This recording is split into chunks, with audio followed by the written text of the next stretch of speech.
Escalation of commitment is our brain's troubling tendency to get so infatuated that we disregard evidence the outcome will be negative.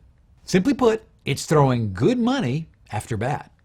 Hi, I'm Graeme Newell. My speeches and webinars show you how to use the latest brain science insights to make smarter money decisions. Click on subscribe and the bell below to see more of my videos. Escalation of commitment bias tends to show up everywhere.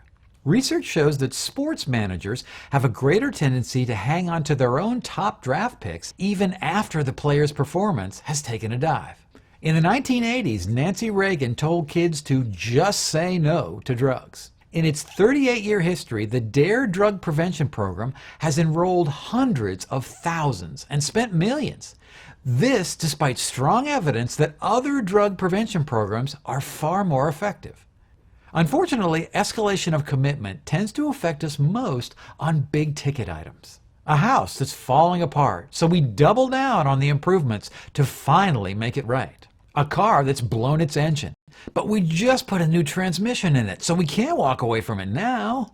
The important work project that's failing.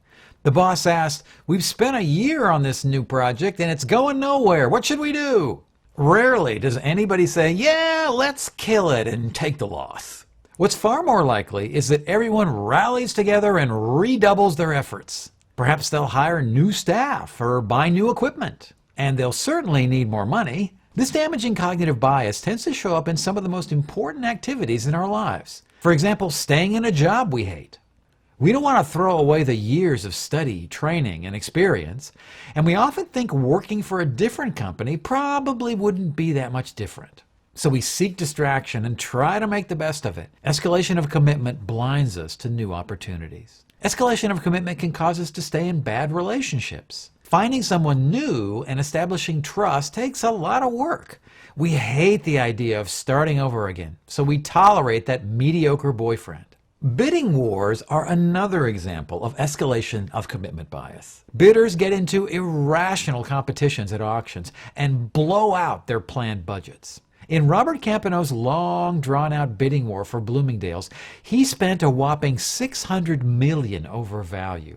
He had just worked too hard and too long not to win it. And escalation of commitment has a big impact in the world of finance. Research on the banking industry shows that managers tend to escalate their commitment to loans they've personally approved, holding on to them even after they've proven to be bad investments. When new managers took over supervision of those same loans, profitability improved.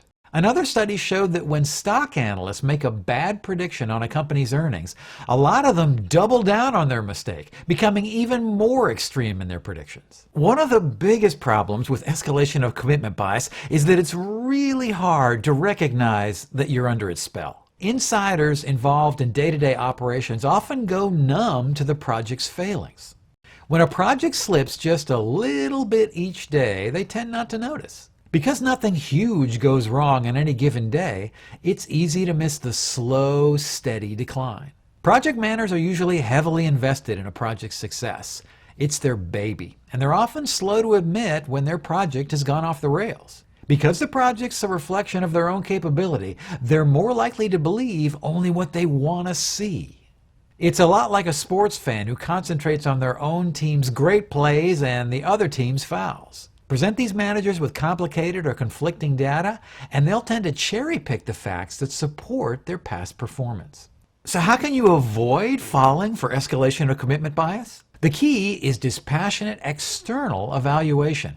Right from the start, assign an outside review team to regularly evaluate project landmarks. Here are 3 triggers that make escalation of commitment more likely. Number 1, an important or high-cost project is on the line. The more money being spent, the stronger the denial. Trigger number 2, the proximity of completion. Even though it's obvious the project is a failure, the end is so close that the leader doubles down on completion at any cost.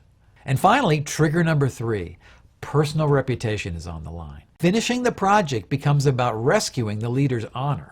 When their status is in peril, managers often perform Herculean feats to meet that deadline, even if they have to destroy the company to do it. If you'd like to learn about another behavioral finance bias that causes us to double down on a losing bet, I've got another video for you. Click on the link right here to watch that video now. So remember, when you start any big project, always designate an outsider to periodically check in on you for signs that you've lost your objectivity.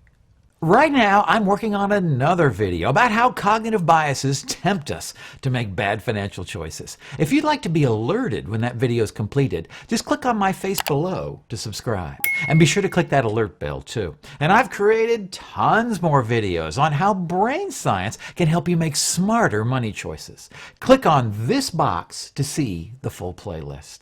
I'm Graeme Newell, and that's Better Decisions Through Brain Science.